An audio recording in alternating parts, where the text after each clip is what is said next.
السلام علیکم ورحمۃ اللہ وبرکاتہ۔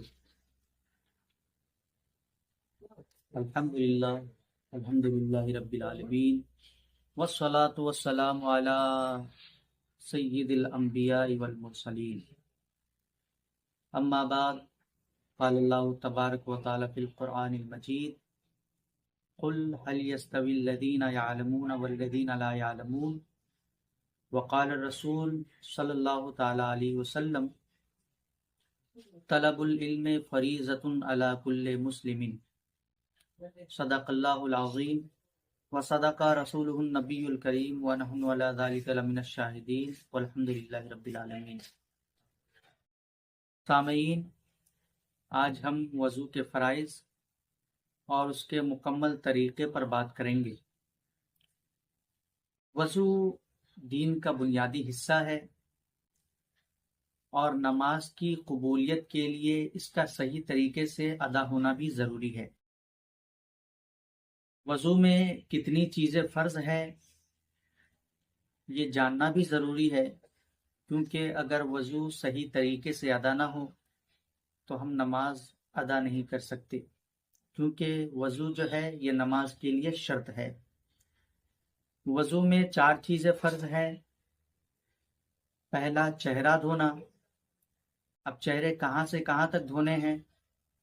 تو وہ پیشانی کی بال اگنے کی جگہ سے لے کر کے ٹھوڑی تک، ٹھوڑی یعنی جہاں داڑھی نکلتی ہے وہاں تک، اور ایک کان کے لو سے دوسرے کان کے لو تک دھونا یہ فرض ہے۔ اور جن حضرات کی داڑھی ہو تو انہیں اپنی داڑھی کا خلال کرنا بھی ضروری ہے۔ دوسرا فرض، ہاتھ کو کہنیوں سمیت دھونا۔ پہلے دایاں ہاتھ آپ کہنیوں سمیت دھوئیں گے، اس کے بعد بایاں ہاتھ، یہ دوسرا فرض ہے۔ تیسرا فرض، چوتھائی سر کا مسح کرنا۔ اب چوتھائی سر کا مطلب ہوتا ہے سر کے چوتھے حصے کا مسح کرنا، یعنی اگر آپ سر کے 4 حصے کریں، ایک حصہ اس طرف کا، دوسرا حصہ اس طرف کا، تیسرا اوپر کا اور چوتھا پیچھے کا، تو آپ ان چاروں حصوں میں سے اگر کسی ایک حصے کا مسح کر لیتے ہیں تو آپ کا فرض ادا ہو جائے گا۔ اور چوتھا فرض ہے دونوں پیر کو ٹخنوں سمیت دھونا۔ جب آپ ان چاروں فرض کو ادا کر لیتے ہیں تو آپ کا وضو مکمل ہو جاتا ہے اور آپ اب نماز کے لیے کھڑے ہو سکتے ہیں اور نماز کی نیت کر کے نماز ادا کر سکتے ہیں۔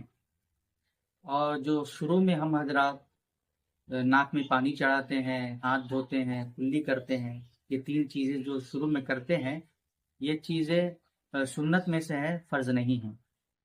اور امام اعظم ابو حنیفہ کے نزدیک ان 4 فرائض میں سے کسی کو بھی مقدم و مؤخر کرنے سے کوئی فرق نہیں پڑتا، بلکہ وضو ہو جائے گا۔